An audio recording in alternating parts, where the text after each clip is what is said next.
United kingdom की तरफ से, ब्रिटेन की तरफ से ये कहा गया है कि जितने भी उसके नागरिक हैं वो अभी थोड़ा संभल कर हिंदुस्तान की तरफ जाए। ब्रिटेन ने अपने नागरिकों के लिए एडवाइजरी जारी कर दी है, ट्रैवल एडवाइजरी है। अपने जितने भी सिटीजन्स हैं उनके लिए ट्रैवल एडवाइजरी जारी की है और ये कहा है कि आप जो भारत पाकिस्तान का बॉर्डर है वहां से थोड़ी दूरी बनाकर रखिएगा।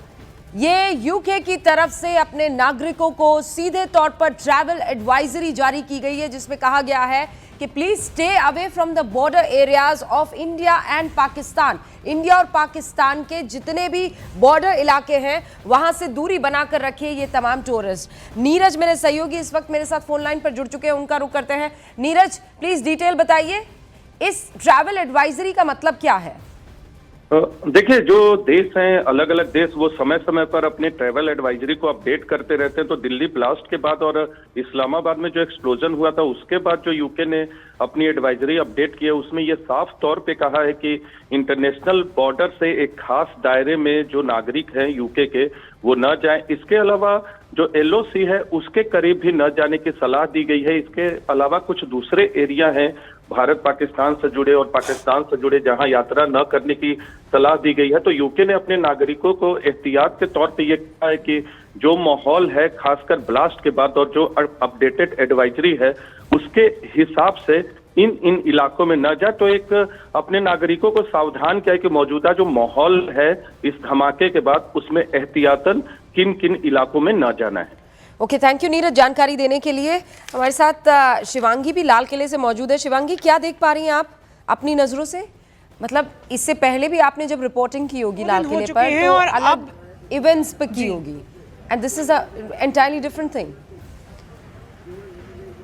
बिल्कुल। और जब हम चांदनी चौक पहुंचते हैं तो यहाँ पे अक्सर हम देखते हैं चांदनी चौक में कि भीड़ भाड़ की वजह से, शादी ब्याह की वजह से, चूंकि ये पीक सीजन है इस वक्त शादी ब्याह का, और इस वजह से यहाँ पे लगातार भीड़ भाड़ ही दिखाई देती है। लेकिन बीते 2 दिन में ये मार्केट पूरी तरीके से बंद कर दिया गया है। लोग अपने दिनचर्या में नॉर्मली वापस आने की कोशिश जरूर कर रहे हैं, लेकिन यहाँ के सिर्फ वो लोग जो यहाँ पे शायद रहते हैं उन्हें ही अलाउ किया जा रहा है। जो इस वक्त मैं मौजूद हूँ, मेरे पीछे ठीक लाल किला है और वहीं से करीबन 100 मीटर की दूरी पे भी नहीं है जहां पर वो ब्लास्ट हुआ था। हम आपको दिखाने की कोशिश करेंगे क्योंकि ये जो पूरा एरिया होता है, एक CCTV फुटेज सबसे पहले सामने आया था जिसमें I-20 कार जो कि जिसमें डॉक्टर उमर नबी सवार था वो जाता हुआ नजर आ रहा था। लेकिन वो I-20 कार जिस रेड लाइट पर धीरे धीरे चल रही थी वो आपको तस्वीर दिखाते हैं। वो रेड लाइट हम दिखाने की कोशिश करेंगे आपको यहाँ से कि धीरे धीरे वो कार, अक्सर आप रेड लाइट देखेंगे तेजी से क्रॉस करते हैं, लेकिन वो रेड लाइट पे धीरे धीरे वो कार आगे बढ़ रही थी। ये पैनिक अटैक इसीलिए भी कहा जा रहा है क्योंकि जिस जगह पर ये ब्लास्ट हुआ वहां पर और भी ज्यादा लोग मौजूद हो सकते थे। ये कार कहीं ऐसी जगह प्लेस की जा सकती थी जहां पे शायद इसका जो अटैक का जो मंजर है या फिर जितना नुकसान उससे हो सकता था वो ज्यादा हो सकता था।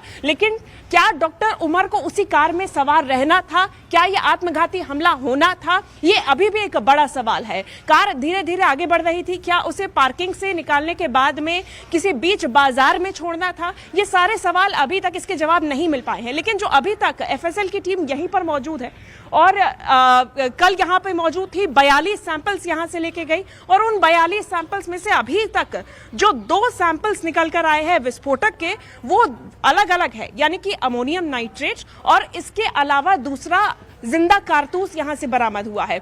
अभी भी कई कांच के टुकड़े निकल कर आ रहे हैं। ओल्ड राजपथ राय जो मार्केट है वो यहीं पे है और यहीं पे सबसे ज्यादा इसका असर देखने को मिला था। पर ये दुकानें खुलेंगी, हालांकि आप देखेंगे कि ये जो लोग शिवांगी, ये आज दिन भर बंद रहने के आदेश जारी किए गए हैं प्रशासन की तरफ से। जो बाकी दुकानें हैं वो सारी बंद रहेंगी, लेकिन मंदिर है यहाँ पे गौरी शंकर मंदिर जिसका बार बार जिक्र किया जा रहा है, उसके आसपास जो छोटी मोटी दुकानें हैं, फूल मालाओं की दुकानें हैं, वो खुली हुई हैं। कुछ लोग भी यहाँ पे हैं, उनसे भी हम बातचीत करने की कोशिश करेंगे अगर वो मौजूद थे, यहाँ पे रहते भी हैं। कई मॉर्निंग वॉक करने के लिए आ रहे हैं लोग, उनसे भी हम बात करने की कोशिश करेंगे कि वो यहीं पे रहते हैं, क्या महसूस किया था उन्होंने। धमाका हुआ था, हम लोग हल्दीराम पे थे, वहाँ तक आवाज आ रही थी। आप यहीं पे रहते हैं? हाँ, यही रहते। कहाँ रहते हैं? आपका घर यहाँ से कितनी दूर है? यहाँ से करीब 1 किलोमीटर मान के चलिए। और वो उस 1 किलोमीटर के दायरे तक आपको वो आवाज सुनाई दी? आवाज ये हल्दीराम वाले हैं, वहाँ तक आवाज, तो हम लोग वहीं पे थे, आवाज रेस्टोरेंट में वहाँ पे आवाज आ रही थी, बहुत भयंकर तरीके से आवाज आई। इससे पहले कभी ऐसा कुछ अलग क्या लगा, क्या महसूस हुआ उस समय? बस हम लोग तो ये समझे क्या कुछ ना कुछ हुआ है, इतना भयंकर आवाज थी कि एकदम हम लोग सब भगदड़ यहाँ पे मच गई भयंकर।